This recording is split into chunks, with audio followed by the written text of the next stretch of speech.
Hi, this is Linda Brubaker, and this is Lunch and Learn. What we're talking about today is all of your questions.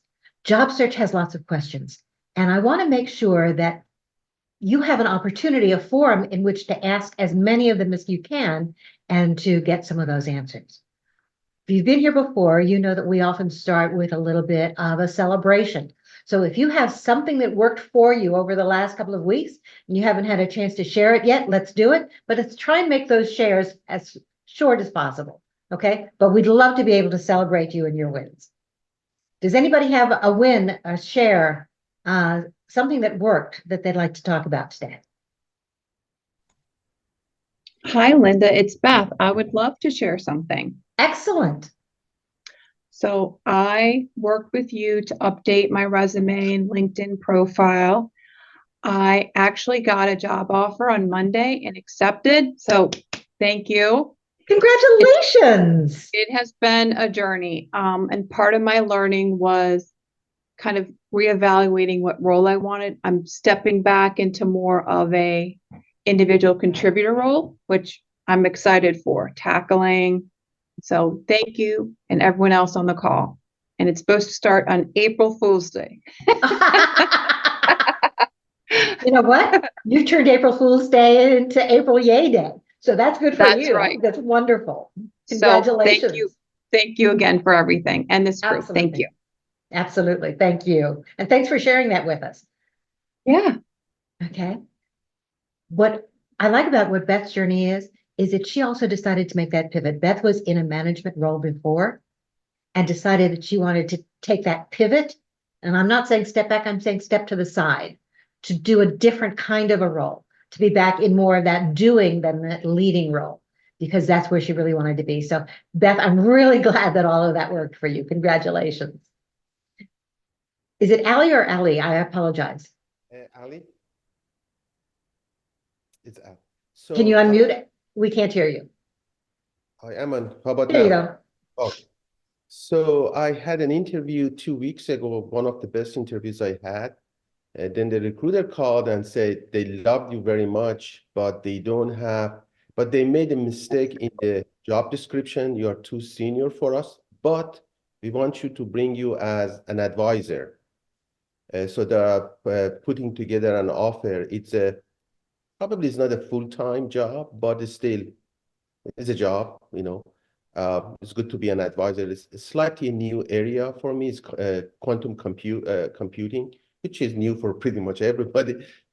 So I'm, no complaint. At least that keeps me busy a little bit. It's not a full time, but it's better than nothing. Also, I had an interview yesterday with a recruiter from a well-known recruiting company, and that is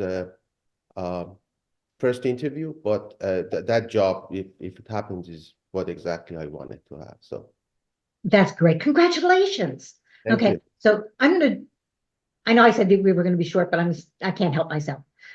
So there are several things that I wanted to point out about what's going on with Ellie and that job offer. One of which is that don't be afraid of going in for an interview if the job doesn't sound exactly like what you want. If the interview goes well, if you make that good impression, you never know where that can lead. And it may not be immediate, it may be down the road that they're going to call you back for something else. And that's wonderful. The second is that having that role as an advisor, a contract role, a consultant for that company does several things for you. Number one, it gives you added skills that you can add to your resume. It gives you added experience you can add to your resume. And as you get moving forward, if additional roles within the company open up, you are already a known commodity. You have now internal references who can stand up for you and help you move forward in that company. So that's always a great thing. So congratulations. Let us know how it goes. Keep us posted. One more thing that I want to mention before I let you go on that one, Allie, is that if it is a contract or a consulting role, especially contract role, there is an unspoken understanding among companies. We know that this is a temporary role for you. We also understand that even though we say this may last for X number of months, there is no guarantee of that we can let you go at any time. So the unspoken understanding is contract role, consulting role, whatever it is you want to call it, we know you're going to continue to look. And I highly encourage you to continue to do that, to find that next forever job, even if you're taking that consulting kind of a role. Okay. Absolutely, you're right. Absolutely. Thank you. You're welcome. Okay, thank you. Now let me see if I can undo this. I want to put Michelle up. Okay. Still playing with this spotlight. Go ahead, Michelle. Hi, everyone. So I had, mentioned, I think it was last weekend previously, that I had two prospects. So I had another interview with one of them yesterday. So it's continuing. They're still on early on. So this was for the hiring manager. So I spoke with them. And then I had a recruiter, and this is the second time he's reached out to me, and I had responded to him. And this role is a contract role, which I was willing to entertain. But it's for experience that I did like 15 years ago. So, and I shared that with him and, also said that they may not, consider me their strongest candidate. So I think he presented it and he's continuing to socialize me with them. So he tends to go dark though. So I don't know how good this will be, but I'm entertaining it. And that sounds great. So the going dark is not unusual for an outside recruiter. I'm assuming that that's what this is, Michelle. Yeah, nope. They only get paid when they're actually in the placement process, when they actually make that placement. So if you're not active, if he's not actually, or if the company isn't actively entertaining you today, and I only mean today, okay, he's going to be talking to someone else. So don't expect him to maintain that kind of contact that we'd all love to be able to have all the time, right? Whether it's an internal or an external recruiter. What I love about the fact that he's continuing to talk with you and reach out to you is that, again, same thing with Ali, you don't know where that opportunity is going to go, whether they will come back to the company and say, yes, you did it 15 years ago, but gee, her experience is so great. Why don't we see if we can do something else in this area as well? So keep building those relationships, and that's great. Thank you. Great, thank you. All right. Al. Hey, I'm getting better at this spotlight thing. Yeah, I just wanted to ask your opinion about the challenges of working in HR. So I mentioned on a couple calls before that my alma mater is working on this position that they're creating for me, and they've kind of said, well, it's in the works, it's in HR. I happened to go to an event yesterday where 3 people I've been talking to were there, and while we were socializing, they didn't mention anything about the job, and I kind of pulled one aside and I said, what's going on? And they kind of like, well, we're trying to get to the point in the job description that is at a level where that we feel you're comfortable with the salary. So I don't know what issues go on in the back room in HR. Maybe you can shed some light on when things happen. And as far as like a lot of this, they keep saying it's HR. So. And it might well be. So here's what happens is, especially if they're putting together a new job posting, new job description, or if they're trying to re-level it, it is a process. It is not something that can be done overnight. Putting together a job description sounds easy, okay? But most organizations have a process for deciding what level that job is going to be listed at within the company. If they're trying to bring it to a certain level, they have to make sure that they were bringing in everything that's required in order to bring it to that level, which sometimes means that in addition to looking internally, they have to be looking externally to see if there's something similar, to see where it might be listed. In addition, especially if they're trying to re-level something, it often has to, go to committee. And those committees don't necessarily meet all the time. So that also elongates the process, both in terms of there may be one committee to decide whether or not that new position itself is justified, and then another committee to decide whether or not that salary range is justified. If they say, yes, the position is, but the salary isn't where they want it to be, the process starts over. Yeah, and that's what I was afraid was happening, right? So, yeah, because I think he kind of hinted at they're trying to combine some positions, and he said, well, this one position really gets paid this, and I know that wasn't really at your level, so we're trying to change the language in the job description to elevate that to a certain level. So, all Exactly. So that's what that's all about. right, thank you. You're welcome. John,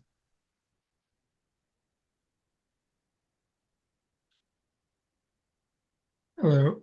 Yes, so I had a second round interview with a company that I'm really would love to work at. I finished I had like two different meetings for the second round with like three people. I think they went all well. I've sent thank you emails to each one individually. good. But I just had a question about like, is it like, what's the proper etiquette for following up with HR and the hiring manager? Should just like all communications still go through the HR recruiter? So if you actually have contact information for the people with whom you spoke, you can follow up with them as well. But part of it is HR may have their own process, so you may need to check with them. My recommendation, and I say this as somebody who's been in HR, is that in many cases, unless they specifically say go through us, it's okay to contact the hiring manager directly. Okay. Okay. Now, don't do it too often. Okay. You want to be respectful of their time, and nobody's going to be able to give you a set time frame. This is what's going to happen in this time frame. Okay. It's something just like just a simple email. But I was thinking just a simple email like, I enjoyed meeting everyone that I met with in the second round and just reaffirming like my desire to work at the company. And that was all the email was going to be to like the hiring manager. So the hiring manager was not part of this last round of interviews? I met with him in the first round. Okay, so Yeah, yes, he go wasn't back to it, and the end of that email, and it's really short, the end of the email is, I'm really excited, I am looking forward to next steps. The best way to reach me is, and then be done. Okay. All right. Sounds good. Thanks. Great question. Bo, let me get you up here. Good morning, everybody.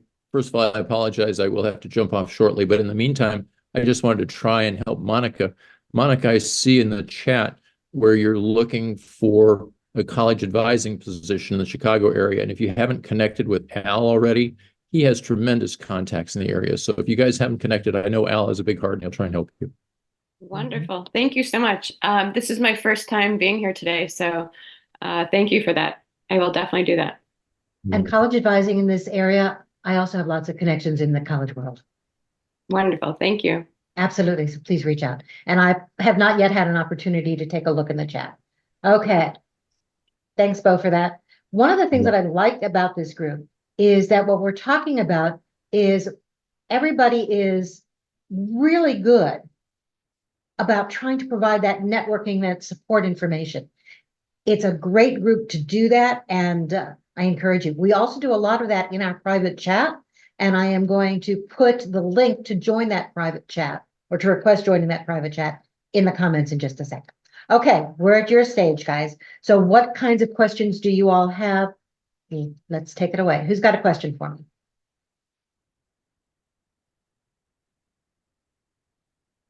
I have a question. Who's me? Julie Ford with the television set screen. Got it. Let me find you. I love that, by the way. It's really Yeah, obviously I wouldn't do that for an interview, but I'm just, yeah. So, but I guess I'm following up on a couple prospects. Actually, this one that's been over a month, and I've been following the position's paused. So I just texted him again. This was like 2 weeks ago or more. He told me that the position is paused. So I assume just to keep following up with him to make on the position. Yes, but not too often. So when he says the position is paused, okay, that's normally an indication that the organization is reevaluating whether or not the position is necessary, whether they want to change what it looks like, whether they're going to be moving it into an internal only, or whether they are not going to be able to fund it. Well, he did say initially when I did follow up that the plant manager was filling in for the ones that were sick.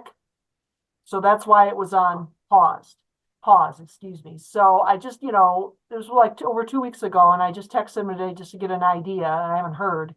So just kind of, I still obviously hold off and not, about following up with them yet, of course, I don't want to get too. Yeah, we don't want to do it too often because that turns Right. people like stalking. Right, exactly. So we So, don't want to do that.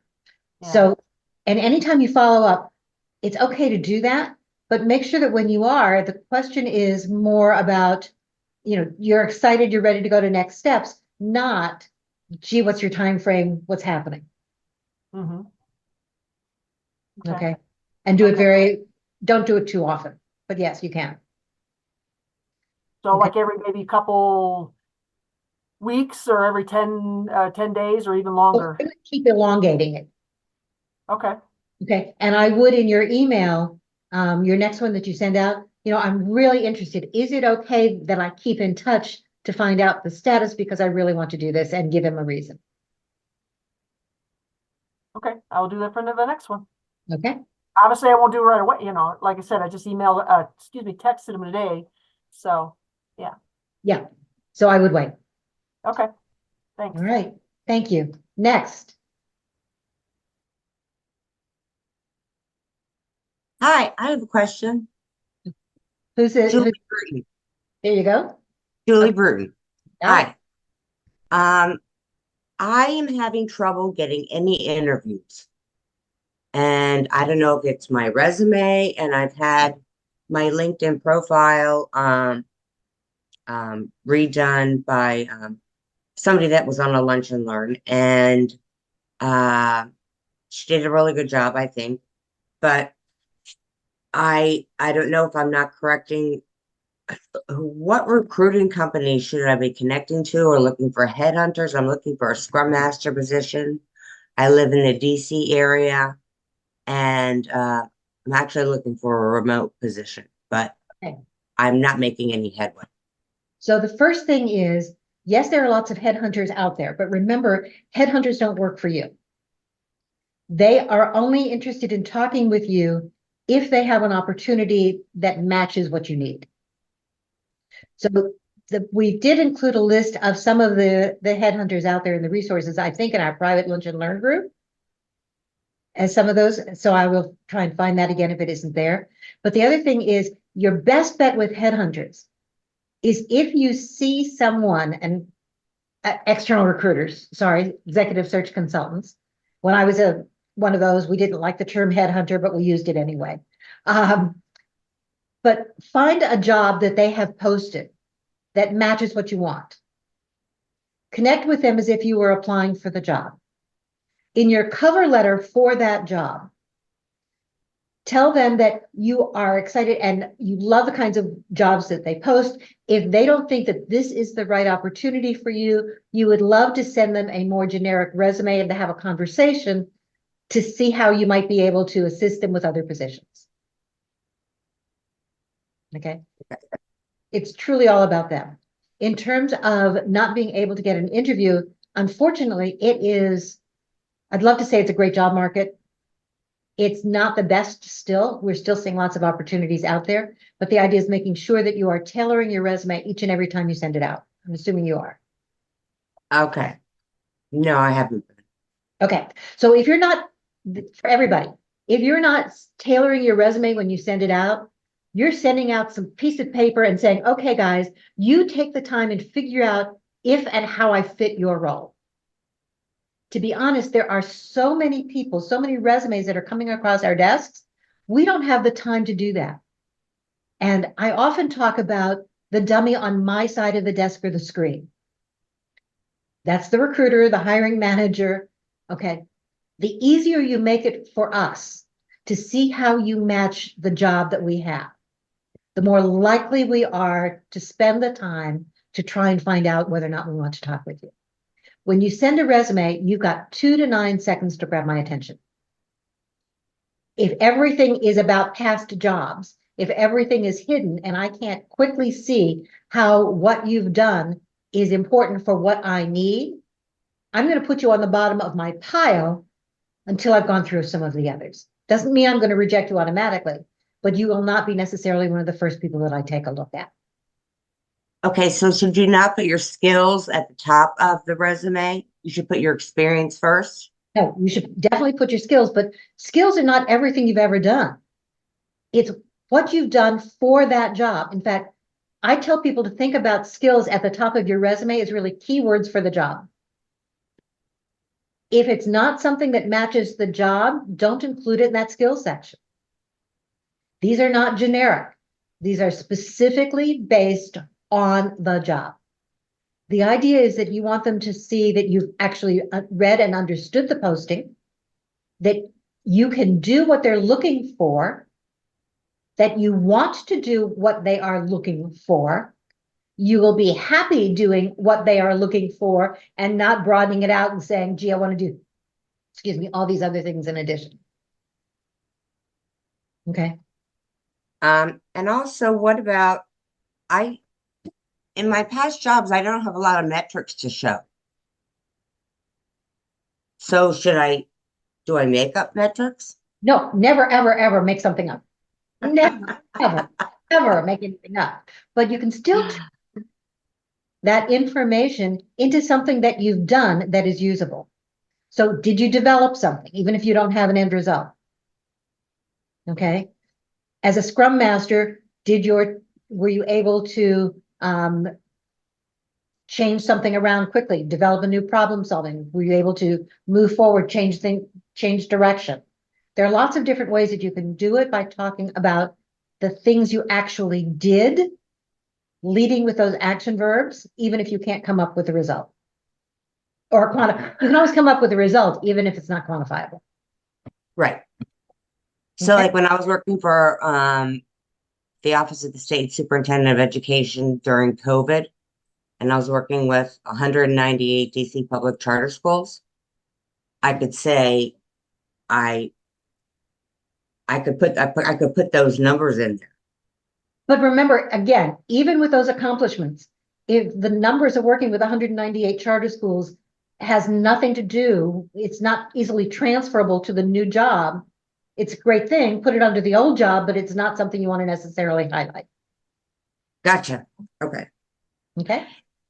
And are there certain things you should leave off your resume? So yes. And then I'm going to let somebody else ask another question. But things Okay. you put off your resume.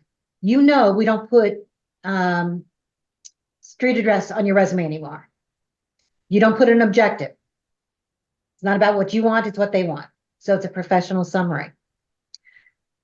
You don't leave on your resume things like references available upon request.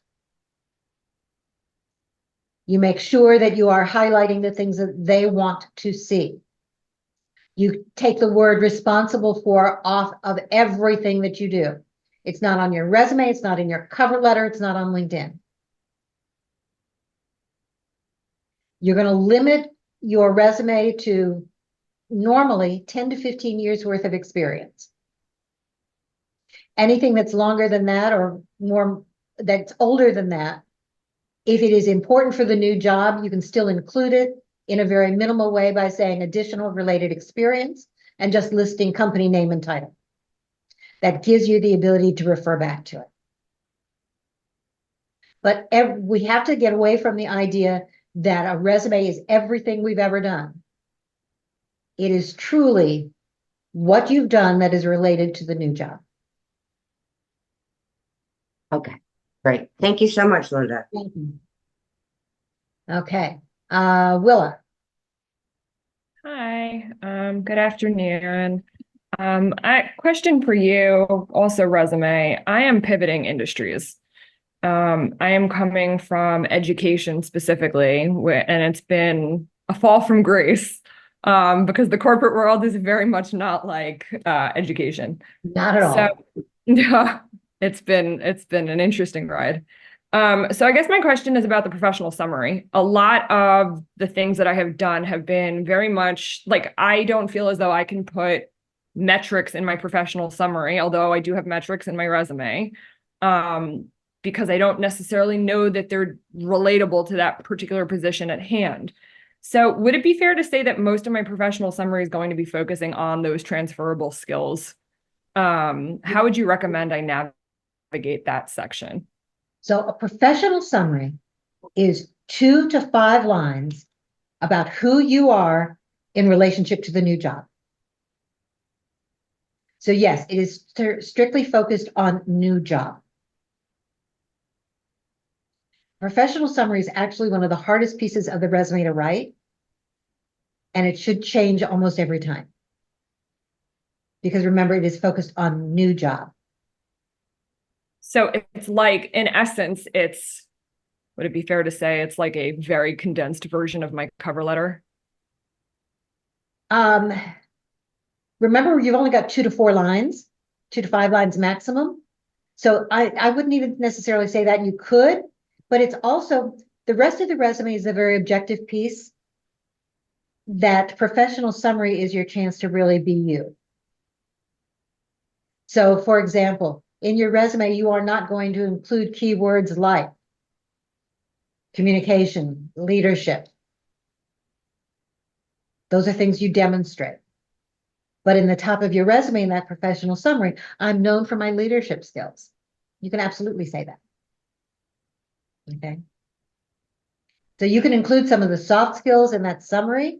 You can include the soft skills in your cover letter. You can include the soft skills by talking about how you actually implement them when you're talking about your accomplishments or some of your bullet points. But that professional summary is really what you bring to the table. So yes, if you want to think about it as an extremely condensed version of your cover letter, sure. Just remember, I want to have a reason to read both the resume and the cover letter. So don't make them exactly the same.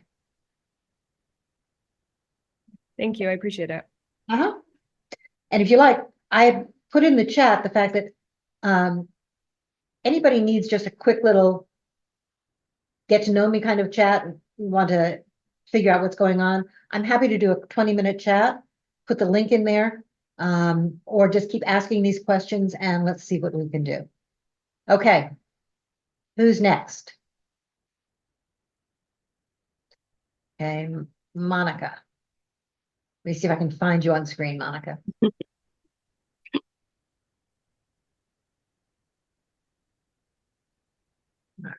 There we go. Oops. There we go. Hi, Monica. Hi, how are you? Good, how are you? Good. I have a couple of questions about the application that I am doing in addition to submitting my resume. I presume you've mentioned, some of those are screening questions, but what advice do you have in terms about answering them? So in particular, desired salary, starting date, why did you leave your former position? My questions are, does it look too desperate to say I'll start tomorrow? And how honest am I about leaving my prior position? And then also some are requiring a video interview. And so I'm just kind of curious about your advice in terms of how to approach that. But more like how do hiring committees use that? What are they? How important is it, I guess? Okay, so a couple things. So if these are application questions so some things are just blanks on an application. Okay, where you have to fill some of that out. In which case, you're going to be giving them minimal information. You don't have to give a lot. In terms of when can you start, give them 2 weeks. Okay, that always looks like it's professional. Even if you can start earlier, you can do that as part of the negotiation process. Okay. But on the applications should always be 2 weeks. Okay. Okay. In terms of the why did you leave, this is 1 to 3 words. You really don't, this is not a long explanation. Okay. Okay. And in many cases, the explanation that you want is position eliminated. It could be position changed and no longer a fit. Mm-hmm. which covers a multitude of areas and aspects, right? Yeah. Whether you chose to leave or they chose to leave you. Okay, It could be layoff, right. right? I mean, I can say I chose to leave and just leave it at that, or, No, oh, no, okay, you chose to leave raises too many questions. okay, okay. So position changed is better. Just yeah, position was no longer a fit. Okay, okay. Okay. Because you chose to leave. Was it a bad work environment? Were you on the brink of being let go? Mm-hmm. Okay. Okay. What happened? You want that to be a kind of a non-issue. In many cases, you may get asked why you left that last position, but not often. Okay. Anyway. Okay. And you asked about a video interview. Mm-hmm. So companies are still doing it, although I'm hoping that more and more of them are moving away from them. I'm not seeing that happen. These are sometimes called Spark interviews. There are several other organizations that are really running them. The video interview is a one-way screen interview. Okay. You're talking to a blank screen, Mm-hmm. and all you see on the screen is you. Mm-hmm. Companies like them because it gives them an opportunity to look at lots of different responses to the same questions at the same time. Okay. So it's part of that initial screening process. They're intimidating. I will tell you that they are my very least favorite form of an interview. And when I was doing the interviewing and the hiring, I refused to implement them. Mm-hmm. Okay. But think about it as just talking to the screen. What I like about it is that you have the ability to not only record, but normally to re-record if you don't like what you said. Mm-hmm. Treat it as if there is still somebody there. So my recommendation is put a sticky behind your camera and just look at that. Mm-hmm. Okay. Or in the middle of your screen. So you're not just staring at the blank screen or staring at your face, but you can do that as well. The disadvantage of it from our perspective is that you're not getting any kind of feedback at all. Even on the phone, you'll hear vocal cues. Yeah. The other disadvantage is that it is a strict time limit. Mm-hmm. So even if they say you got 3 minutes and you go to 4, what will often happen is that the recording will stop. Mm-hmm. And the person on the other end will get a note saying ran over. Mm-hmm. So it's not a bad thing to be able to be succinct in your responses. But that's another reason that re-record is a good thing. Okay. And if for some reason you make a mistake or you don't like what you're saying and you went over your attempts, is there someone you can talk to or email, or that's just a done deal? That's a done deal. So normally you get the opportunity, you'll get the question, Mm-hmm. you'll get a couple of minutes to prepare. Okay. You'll get the option to record it. Many times there will be a timer, a countdown timer on the screen, Okay. but not all of them do that. Then they will give you the option of, do you want to re-record or are you satisfied? Okay. Okay. Wonderful. Thank you. You're welcome. One more thing about that, Monica, because it's a great question, is that I am seeing actually some people, some candidates going back to the company and saying, I really want to talk to you, but I'm not comfortable with this one-way video. Is this the way the company acts? It's a way of talking a little bit more about company culture. And I've had several people who pull out of the interview process because of it. Mm. Okay. It's a choice you have to make. It's not easy to walk away from an interview. Right. Okay. So one more thing. Let me tell you what people are looking for in those interviews. Yes, I'm looking for an answer to the question. I'm looking to see whether or not you can be succinct. But I'm also looking for how well you handle that difficult situation. Mm-hmm. Because this really is a difficult situation. So how do you handle it? Mm-hmm. And I'm looking to see whether or not you can still communicate a little bit about you during that process, Mm-hmm. right? If I get a chance to do it. If you're just reading a response, if you're not looking at the camera, and I know that looking at the camera is tough, but that's your way of making eye contact, right? And if you're not doing that, then it tells me more about you and whether or not I want to move forward. Okay, thank you. Next question. Hi. Quick question based on what we touched on. Can you just tell me now. who you are? I'm sorry. I'm sorry, Nick Constantinides. I have a question regarding the online applications. I saw a question in one of the applications I applied to yesterday, and it's the first time I saw it. Underneath the salary expectation, it said variable pay expectation. Interesting. Yep. So, of course, I had to Google it. And it looks like it has to do with your expectation of either a bonus or comp. I don't know, but I said, you know what? Open to discussion. That's how I put it. Okay. So what state are you in? New Jersey. Okay. New Jersey hasn't done anything with this yet. I'm trying to find you, Nick, so that I can pull you up. There you are. Hello. Okay. So the questions about salary requirement, Variable pay expectation. did it also ask what your salary requirement was? Well, the first was base salary expectation. They listed the salary and I put it in. Okay. And then the second question was variable pay expectation.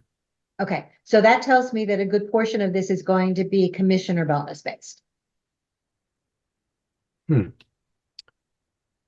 Okay. Well, that wouldn't really be for this position. This is really it's an operations position. You're not selling anything. Then that may just be something that's a standard on their application. Okay. Okay, in which case the idea of open to negotiation, if it allows you to put words in, absolutely, don't put in a number. That's what I put it, open for discussion. Yep. Okay. Some of the applications are really just trying to force you to put in a number. And if you can avoid that, avoid that. Okay. Thank you. You're welcome. Monica, is your hand raised again, or is it? No, sorry about that. That's okay. Next question. Chad. Hey there.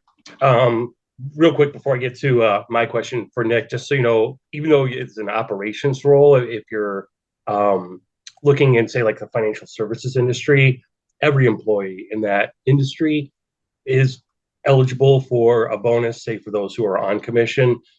What they're probably looking for there is, if you put in your salary as 100,000 and you put in your variable pay as 50%, whereas they might max out at 10%, like that's something they might be looking for. So I think what you put in there was good. Absolutely. Yeah, the one thing I'm afraid of is at one time it was a salary was posted. I walked into an interview and they said, well, this is what we're going to pay you. And I said, slow down. That's not what you said when I came here.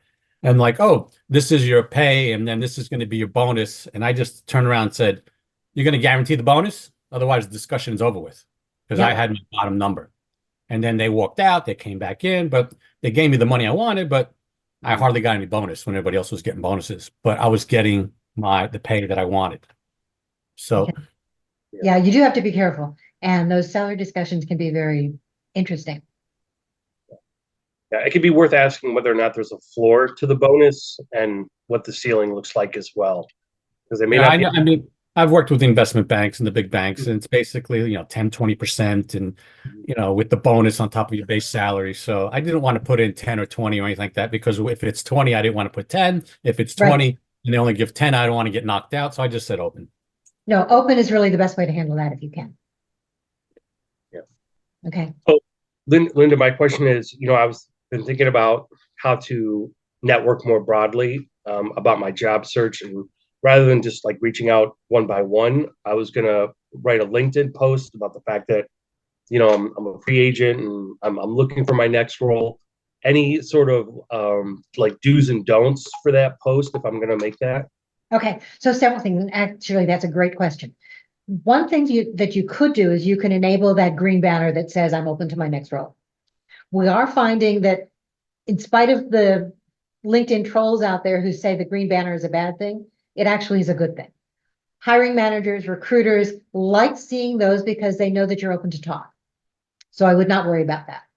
When you're doing your post, though, don't just do the standard post that goes with it. I want to know specifically more about what kinds of things you are looking for, where you are looking for them, and maybe a little bit about your background. So a very short, think about it as your elevator pitch. The I am, I can, I want. Okay, you'd appreciate their support.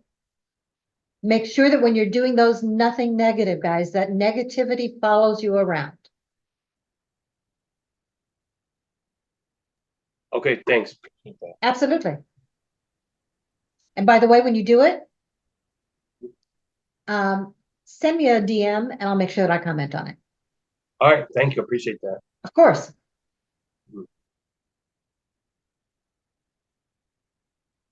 Looks like Ali has his hand up. Anybody else? I just want to try and find you. Sorry. Okay. Not always easy. I need an extra person here. Okay, Ali, go ahead. So I just want to, the bonus issue came, I just want to share very quickly an experience that I gained in a hard way. Years ago, I had an interview with a company and the large part of the compensation was bonus. Great. So I got the job, I started it. Then I find out that they put so many restrictions or so many goals that pretty much they either years don't pay any bonus or I pay a small fraction of that bonus. So one recruiter told me if they say a bonus, one of the questions to ask is, great, tell me what is the average percentage of bonuses paid the past 3 or 5 years? Oh, that's a great question. Right, because you want to see if they tell you 20% of your salary is bonuses, but they only paid in average 5%. You wanted to know. Because again, bonuses are not fixed. There are a lot of, some is personal, some is the corporate, goals that they need to meet. So it's not just I do everything I'm supposed to and I get 100% of my bonus. There are so many factors. So it's good to ask what's been the average the past few years for your company on paying the bonuses, because then you get a benchmark that, are they actually paying? Or this is one of those things that they show you a large one, but in reality is a very small part. Just want to share that. To add to that, I know that the more mature organizations, they'll have the bonuses composed of 3 elements: the company performance, the departmental performance, and then your own.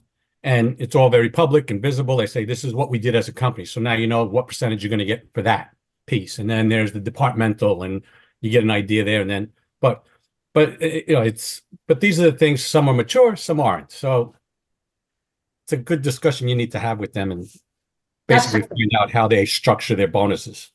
And that's a good corollary to the idea. It's not just how much did they pay, it's what are those bonuses based on. Great point. Thank you very much for sharing that. Next question.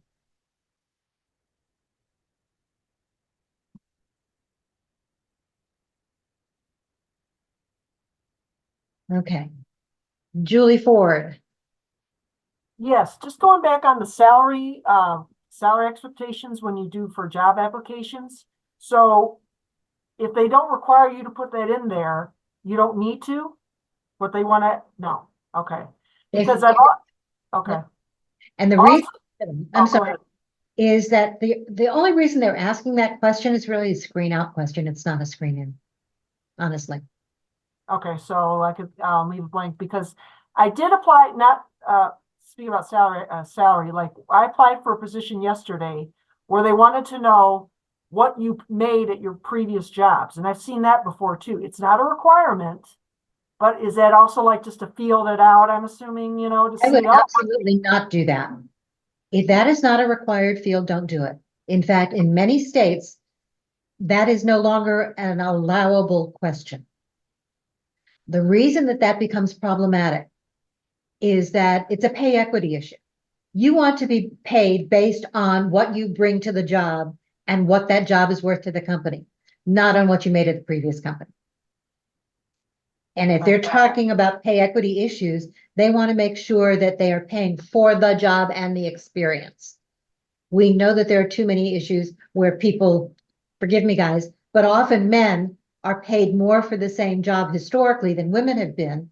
And by basing salaries just on past history, we are perpetuating that. There are some states that have now eliminated it. I'm in Illinois, and as of January 1st,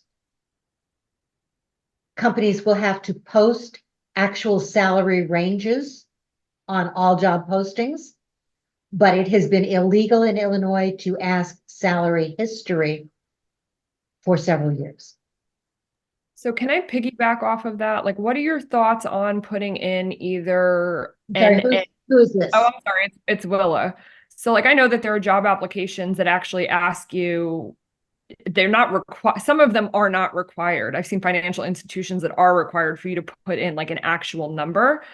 But like I've talked to a couple of different recruiters, and I'm curious as to your perspective of just putting something in there, whether it's negotiable, writing down negotiable because you are open to having a conversation about it and other things that they want to throw in, or putting in NA, just typing something in that space. Or would you completely, if it's optional, just not put anything in? If it's optional, I would put nothing in. Okay. What about if a recruiter asks you over the phone what your salary expectations are? Internal or external? Probably either or. Okay. External, no matter what they tell you, they know what the salary range is for that job. Trust me, they know what that salary range is. And if they're not doing their job. So I would turn it back around on them, whether it's internal or external. Okay. You know, I'm bringing lots of skills and experience here. Why don't you tell me what the range is, and I will tell you if I can work within it. Okay. Yeah. Another one is, what is the budget for the position? An external recruiter absolutely knows what the budget is. Yeah, true. Okay. The other way that you can do it is if they keep pushing it. Okay. You know, I'd much rather that we talk first about what the role is and all the things that I can bring to it. Salary is not the most important part of this decision for me. I'm more interested in the work I'm doing, the people I'm working with, and the company itself. So what else can I tell you about me? And what can you tell me about the role? And try and move it to the end. If push comes to shove, and they are really pushy about it, and I have to admit that there were times when I was, then make sure that you've done your homework. That you know what those jobs might be paying in that area, at least a range. You can go to salary.com or payscale.com to get an indication. Both of those organizations are basing their information on salary compensation data from companies. So yes, you could go to Glassdoor and get an idea, but Glassdoor is self-report. Right? Right? But salary.com and payscale.com based on salary surveys from companies. Now it's not going to be an exact match because the job descriptions have to be generic enough to be able to gather data, but at least you'll get some sort of an indication of a range. Does it go by the state too, though? Like the It states? will go by state, it can go by industry. Yeah. In spaces, depending, you might even be able to narrow it down by metropolitan area and size of the company. So it allows you to do all of that. Now, in both cases, you will probably have to set up a free account, but guys, it's a free account. Okay. It's just their way of making sure that they can help curate the data. So that's a doable. Also, depending upon where you live, you might check similar jobs in other locations. For example, in Illinois, I recommend that people check jobs in Colorado. Colorado is one of those first states that require companies to post salary ranges on their job postings. The Colorado law requires real ranges. New York also posts them, but they say that the range could be anything from 30,000 to 300,000. It's not realistic. Colorado requires an actual salary range. And because I know that those ranges are real and because they are relatively similar in terms of cost of living to Illinois, that's where I recommend it. So you can check that to see where that might fit. It gives you an indication regardless of where in the country you are. So that's another way of doing it. Anytime you are required as part of that process to give a number other than on the application, your statement always is, based on what I know now, I think I'm looking for something in this range. By using the phrase based on what I know now, it leaves it open for that negotiation. You're not committing yourself to that number. Linda, I have a comment there. This is Arturo. Hi, everyone. So one comment is there are some systems, some applications that requires a number. So you cannot type anything. So you are forced to do it or you cannot proceed further. Correct. So if that's the case, then again, you've done your homework to begin with. Put in that number or that range. Okay. Okay. And I don't like them, but I know that they happen. Yeah. Okay. Thank you. You're welcome. Okay. All right. I saw some other hands raised earlier. Let me see. Did I answer your questions, ladies? Yeah, I Thank you. don't know if I'm comfortable when a recruiter starts pushing about the salary thing, but I just feel like they're going to get put off, but okay. I don't know. So, and they might be, but you know what? If they are, is that telling you something about the company itself too? That's true too. I mean, if you're certain things about a company that you find out, you're like, well, I necessarily don't want to work for them then. So, I mean, just aside from the salary. No, absolutely. It's that style, right? That culture that you're going to get the information. Culture, yep. And if they keep pushing it, you're going to have to give them a number, but say, look, this is preliminary. Okay. Or if they want too much information too fast, like personal information. You know, I had just real quick on this one I did yesterday, I applied for, you know, they wanted references, no problem. But they also started wanting like addresses. I just kind of put a general, I'm thinking you can call, you can email, you don't need their whole life story on a reference. That's why you call a reference to say, hey, how is Julie Ford? Da, da, da, da. I mean, I did as much what I could, and this was a school, and I get it to a point on that. Schools do require references up front, the reference names. Right, right. But most other organizations do not. Okay, thank you. All right, I see more hands raised. Trying to get somebody who hasn't talked. Cynthia, you haven't been up here before. Yeah, hi. Linda and this group has been fantastic. I just had a quick question. I'm noticing some people are actually posting on LinkedIn to let folks know that they're looking for a new job, but they're actually getting even more demonstrative or just more aggressive by saying, if you could send me job leads, those would be golden. I'm based here, coffee or virtual chat, please set it up. And they put in their Calendly. And then they ask for, hey, could you also, you know, if you've crossed my path or work with me, it'd be really great if you could say something and make a world of a difference to potential employers, if you could make a comment about my working habits and everything. What do you think about that type of post? Does that sound sort of desperate or not? Desperate is, I'm really desperate. I really need something badly. But the idea of asking for that networking help, if you can be very specific about it, not just I'm looking for a job, if you have anything, send it my way. It's here's that little elevator pitch, here's I am, I can, I want, right? If you've got some ideas or advice for me, let's talk. Okay, you can say that last piece. Most people understand that that's going to be that part of it. Anytime you say, here's what I'm looking for, the implication is, if you have any ideas, please share them my way, okay?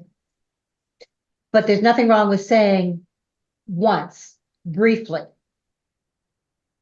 Okay. welcome all of your networking requests, and I'm happy to do the same for you. Make sure you add that second piece. Does that help, Cynthia? Yes, it does. Thank you. You're welcome. Okay, I saw other hands up. Monica, not Mara, your hand was up. Are you still here? Sorry, I missed you. Did you want to raise a question, Mara? Maybe not. Thank you. Sorry, I was just in the midst of another call. Are you with me? I am. Fantastic. I appreciate it. Thank you for the intro and the opportunity to add some, I guess, some insight, but also to have a lobby a question your way. I'm a growth gardener. For those of you who don't know me, I help mission-driven consumer products and financial services companies scale double digits, that 9-digit P&Ls I've managed, and teams across globally as well as nationally. My question is this: I'm in third round interviews right now with a nonprofit bank that's mission driven and fantastic. And I've networked into the CEO, I've met with the SVP, and then recently the head of product. And it's probably been about 5 weeks since that journey began. They were closing out interviews this week, and I just saw LinkedIn role has reposted.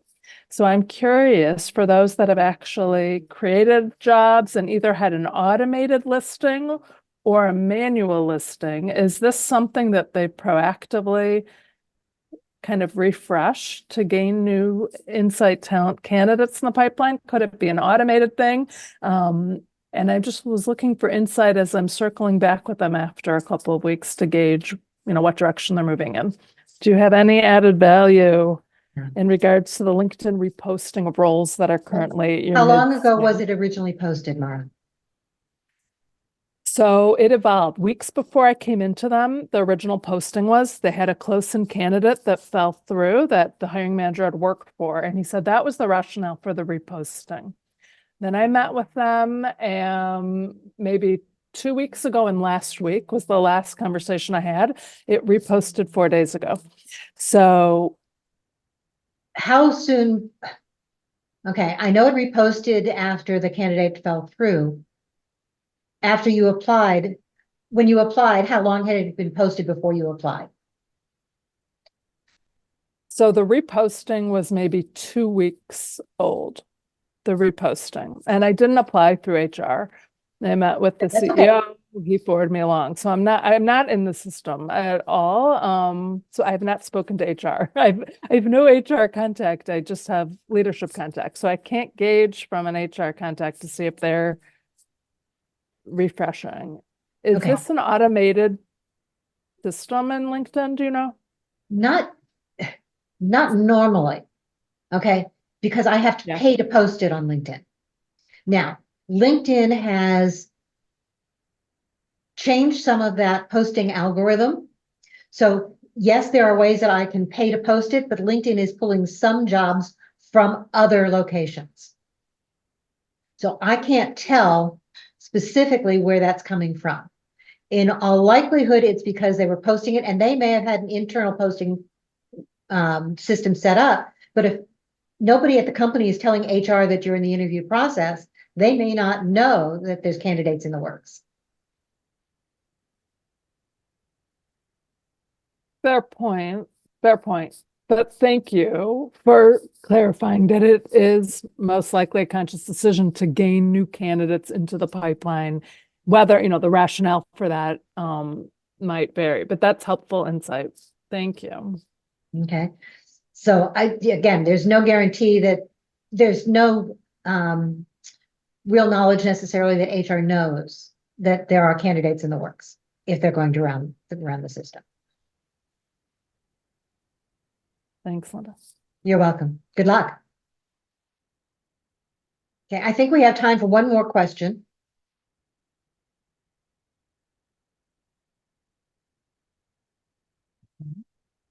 Have any more? All righty then. So I'm going to stop the recording. Monica has her hand up. Oh, I didn't see that. Thank you. Thank you. Probably Just quickly, I have applied to a university where I don't have any connections, and I have been trying to utilize LinkedIn to create a connection or find one. But I feel like I still don't know anyone as I kind of pour through everyone that's associated with this particular university on LinkedIn.